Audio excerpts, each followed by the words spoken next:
Please be seated. If you've got a seat. If you don't, sorry.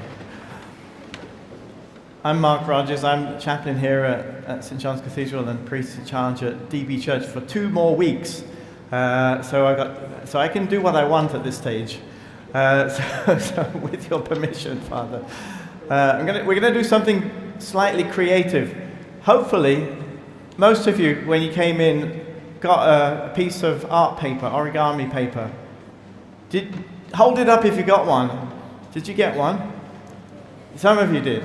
Maybe if the servers can help, if you can just give out. If people don't have them, I've got a few more here. Just go down on the aisle. I've got some for you, and I think most of them have got them. I think. Put your hand up if you don't have a piece of paper, and we can get you one. If you do not have one, put your hand up so you can see on the left here. A few at the back. All right, good. So what we're going to make, if you've got you don't have one, right? Okay. So I've got a big piece of paper. Can you see at the back? No. Am I on the screen? I don't know if I'm on the screen. So you got a big piece of paper. We're going to make a butterfly. Butterfly, because it's Easter. And I'll explain why once if we've made them. So you want to make some creases, make some lines. So first of all, fold it like that. Make a triangle.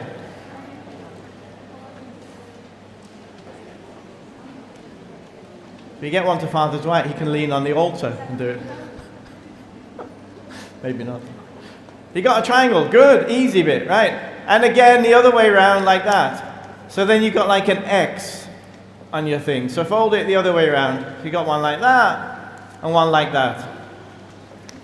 Because with origami, it's all about the folds, right? The lines you make. So you've done that. That's easy, isn't it? And then fold it again like a I don't know, what is that? A rectangle, oblong, like that. I'm going too fast. Slow down. You got it, yes. So then you should have like lines like that and like that, like the flag of my country, the British flag, going down and across on your thing, right? Have you got that? Then you got to fold it like that and like that as well, both ways. All right, yes, well done, very good. How are we doing here? All right, good. That's the easy bit. Yes, looks good, looks very good. Okay, this is the difficult bit. If you look carefully, you can see like a triangle here, right? See like a triangle there. What you want to do is you want to poke in the side bits on both sides so that you make a triangle shape like that. That is very difficult. It took me a long time to work that out. Yes, my goodness me, you're good at origami. And wow, well done. So there we go. So you got, that's about right, like a hat, right?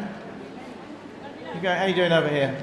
You're making a frog, not like that, see? Yes, so that you poke in those side bits. All right, okay, good. You're doing all right. Even Father Dwight's catching up. All right, now, that was the difficult bit. So you see the middle, got the middle, you fold from the middle like that. Make something that looks a bit like a bishop's hat. On both, yes. But start in the middle, go out. I don't know, am I on camera? Probably not. From now on, it's easy. If you've got this far, you're nearly there. How are you doing? You're getting there. You know, if you can't do it, you can just go on YouTube.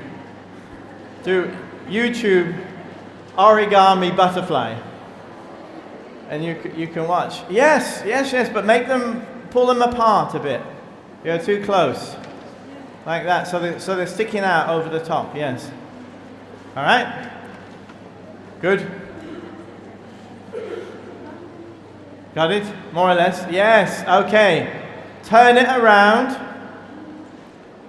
turn it upside down on the back, and pull up this bit. Pull up that bit. Pull it up a long way, as far as you can, like that. You pull it up so far that these bits get bent. Shall I do that again? So you've got your bishop's hat, right? Turn it upside down like that, and then pull it up a long way. So these things start sticking out. Yeah, a bit further. Pull it up a bit further. You're getting there though. Oh dear, your piece of paper is just. Let me have a look. If you've got that far, you need to go on YouTube. But you can do it. Yes, look at that. Look at this. Well done. Perfect. The front row, because they're close to me, got an advantage. Can you see? All right, more or less. So you've got that far, nearly done. So last bit, nearly. Turn it around. This bit sticking out, pull it down. So the bit that's sticking up at the top, pull it down. Yes, there you go. You almost got your butterfly straight away. You can see the butterfly forming. All you need to do now is fold it in half, give it a bit of a squash, squeeze it, and then you should have a butterfly. Okay? Yes, fantastic, well done. All right. Okay. I put my butterfly in the flowers. Let it be happy. There we go.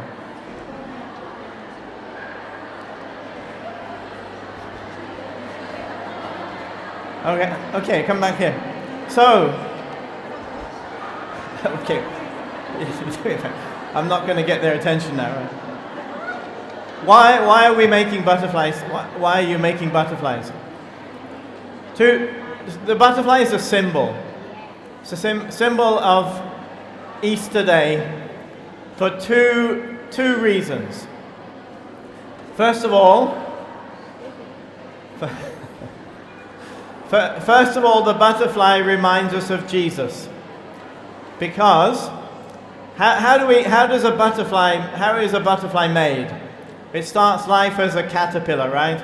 A little grub, ugly little thing, and then the caterpillar kind of gets sleepy, as I do usually this time of day, and it makes a thing like a chrysalis. I have no idea what that word is in Tagalog. It goes into this thing, and it changes inside, and then after a couple of weeks, out pops a butterfly.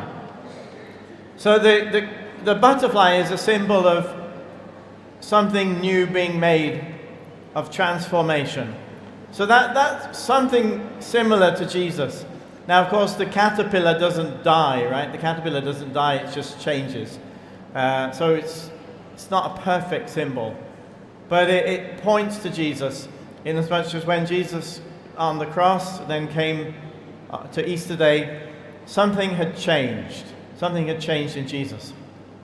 And we know that because in the New Testament, there are other people who are raised from the dead. Like who? Like Lazarus, right? Lazarus was raised from the dead. The widow named Son was raised from the dead. Calitha, that little girl was raised from the dead. Even Peter raised somebody from the dead.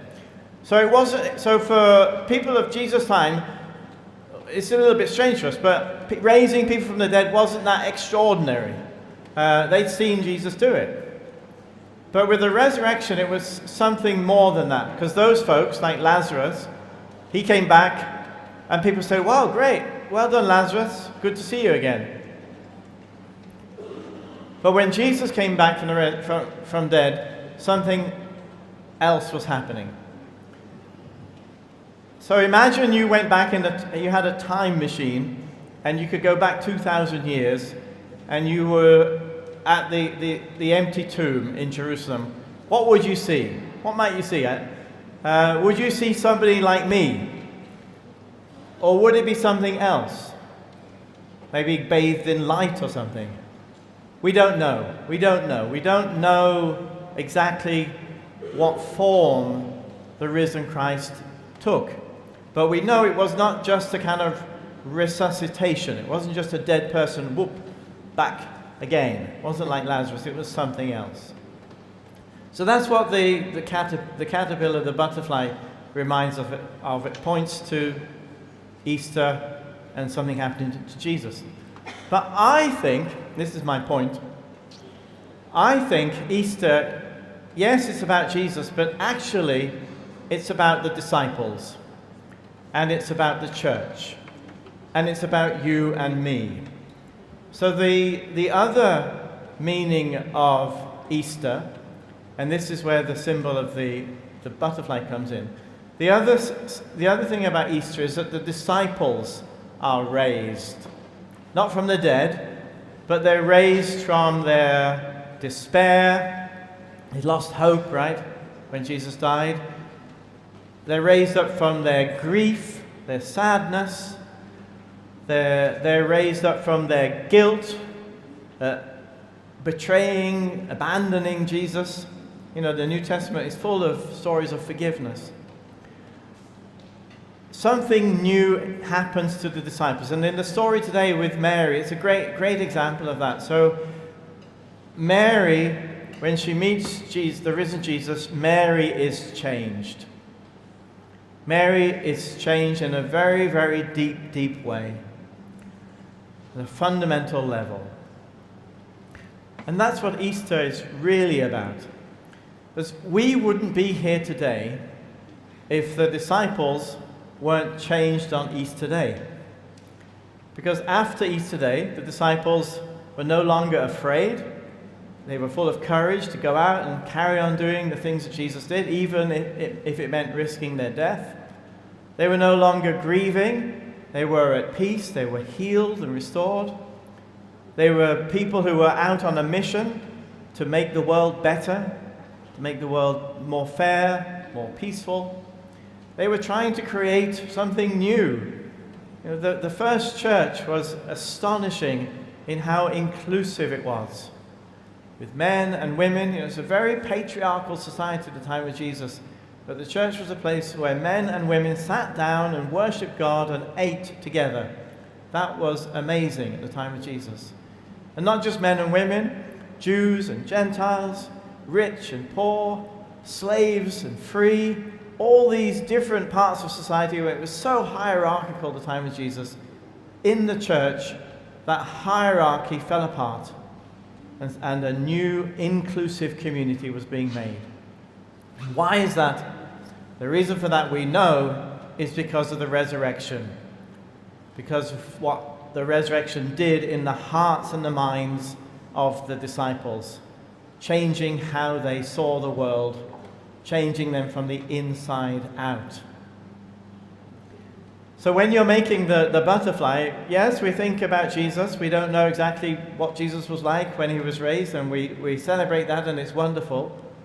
But also it's telling you about you and about me, about the potential with God's grace that all of us can find hope when things are really, really down and really, really tough.